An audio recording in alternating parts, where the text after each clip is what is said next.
हिंदी हमारी राष्ट्रभाषा क्यों नहीं बन पाई? दोस्तों, हिंदी दुनिया की सबसे ज्यादा बोली जाने वाली भाषाओं में से एक है, लेकिन अपने ही देश में ये राष्ट्रभाषा के अस्तित्व के लिए लड़ रही है। प्रॉब्लम है राजभाषा हिंदी को जब भी राष्ट्रभाषा बनाने की बात होती है, इसके विरोध में आवाज उठती है। दरअसल गृह मंत्री अमित शाह ने हाल ही में कहा कि हिंदी को राष्ट्रभाषा बनाने का समय आ गया है। अंग्रेजी छोड़ हिंदी में ही बात करने पर उन्होंने जोर दिया। इस पर विरोध के स्वर फिर से उठने लगे, जिसने इस सवाल को जन्म दिया कि क्या हिंदी राष्ट्रभाषा बन पाएगी। जानिए क्या है वो कारण जिनकी वजह से भारत के सभी राज्य हिंदी को राष्ट्रभाषा के रूप में स्वीकार करने को तैयार नहीं है। और जब भी इस मुद्दे को सामने लाया जाता है तो ये विवाद रूप ले लेता है। हिंदी से जुड़ा ये विवाद आज तक नहीं है, बल्कि आजादी से पहले का है। महात्मा गांधी 1915 में दक्षिण अफ्रीका से भारत आए और 3 साल बाद यानी साल 1918 में उन्होंने हिंदी को राष्ट्रभाषा बनाने की बात कही थी। गांधी जी के अलावा पंडित जवाहरलाल नेहरू ने भी हिंदी को राष्ट्रभाषा बनाने की वकालत की थी, लेकिन विरोध के स्वर तब भी उठे थे। फिर अंग्रेजों की विदाई के बाद जब देश आजाद हुआ तो आजादी के 2 साल बाद हिंदी को राजभाषा का दर्जा 14 सितंबर 1949 को मिला, लेकिन राष्ट्रभाषा को लेकर लंबी बहस चली और नतीजा कुछ नहीं निकला। संविधान बनाते समय भी खड़ा हुआ विवाद। आपको बता दें कि 1946 से 1949 तक संविधान को बनाने की तैयारियां शुरू कर दी गयी। संविधान में हर पहलू को लंबी बहस से होकर गुजरना पड़ा, ताकि समाज में किसी भी तबके को ये न लगे कि संविधान में उसकी बात नहीं कही गई है।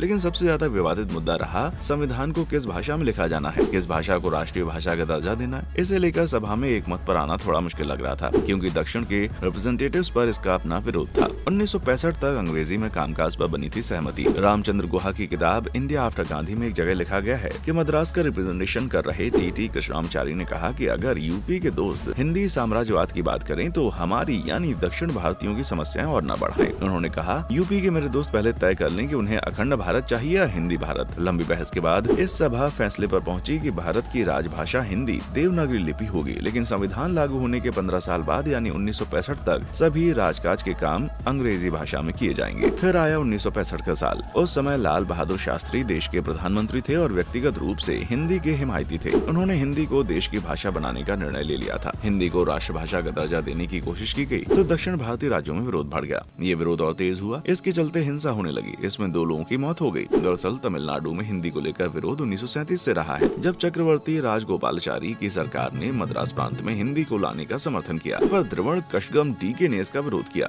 लेकिन 1965 में जब शास्त्री जी ने इस फैसले को ले लिया तो लोग हिंसक हो गए। इसे देखते हुए कांग्रेस वर्किंग कमेटी ने लचीला रुख दिखाया और ऐलान किया कि राज्य अपने यहाँ होने वाले सरकारी कामकाज के लिए कोई भी भाषा चुन सकता है। फैसले में कहा गया कि सेंट्रल लेवल पर हिंदी और अंग्रेजी दोनों भाषाओं का इस्तेमाल किया जाएगा और इस तरह हिंदी कड़े विरोध के बाद देश की सिर्फ राजभाषा बनकर रह गई, राष्ट्रभाषा नहीं बन पाई। ये बात अलग है कि कई स्कूली किताबों में हिंदी को राष्ट्रीय भाषा बता दिया जाता है, जो कि फैक्चुअल रूप से गलत है, क्योंकि भारत की कोई राष्ट्रीय भाषा नहीं है। भारतीय संविधान में किसी को भी राष्ट्रीय भाषा का दर्जा प्राप्त नहीं है। राजभाषा विभाग द्वारा ये साफ किया गया है कि हिंदी के साथ साथ ही अंग्रेजी को भी संसद और केंद्र में कामकाज के लिए इस्तेमाल किया जा सकता है। इसके अलावा राज्यों को विधायिका के तहत अपनी भाषा खुद तय करने का अधिकार है, जिसके चलते भारत में 22 भाषाओं को ऑफिशियल दर्जा मिला हुआ है, जिसमें अंग्रेजी और हिंदी शामिल है। अलग अलग मौकों पर अदालत द्वारा ये साफ किया गया है कि इन सभी भाषाओं को बराबरी का दर्जा हासिल है और कोई भी भाषा किसी भी दूसरी भाषा से कम या ज्यादा नहीं है। गुहा की लिखी किताब में एक और दिलचस्प किस्सा है। रेडियो पर लाल बहादुर शास्त्री की इस अहम घोषणा के बाद एक बार फिर जब ये मामला संसद में उठा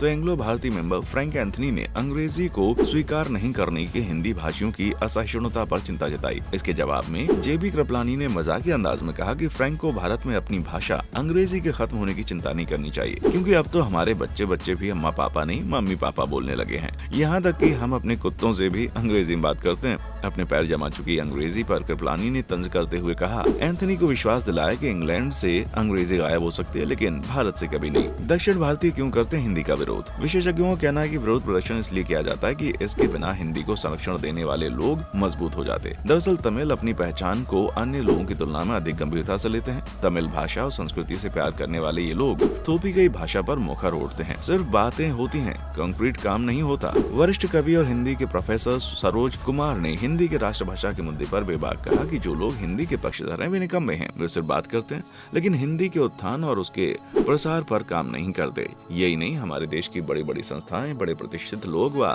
राजनीतिज्ञ हिंदी की आवाज उठाते हैं। लेकिन क्या इतने वर्षों में साइंस की किताबें और साइंटिफिक रिसर्च हिंदी में हुई? न्यायालय के निर्णय क्या हिंदी में हो गए? जब तक ठोस तरीके से हिंदी के प्रसार और उसके इस्तेमाल पर जोर नहीं दिया जाएगा, तब तक सिर्फ हिंदी का सपोर्टर बनना बेमानी है। इस पर प्रैक्टिकली काम किया जाना चाहिए। हाँ, ये जरूर है कि हिंदी राष्ट्रभाषा भाषा थी और रहेगी, क्योंकि ये बहती हुई दरिया की तरह है। कारण ये है कि इसमें दूसरी भाषाओं के शब्दों का समावेश होता आया है। तो ये थे वो कारण जिसकी वजह से हिंदी राष्ट्रभाषा नहीं बन पाई। आज के लिए बस इतना ही। जल्दी मिलते हैं अगली वीडियो में। वीडियो अच्छी लगी तो लाइक शेयर और सब्सक्राइब जरूर करें हमारे चैनल को। देखने के लिए शुक्रिया।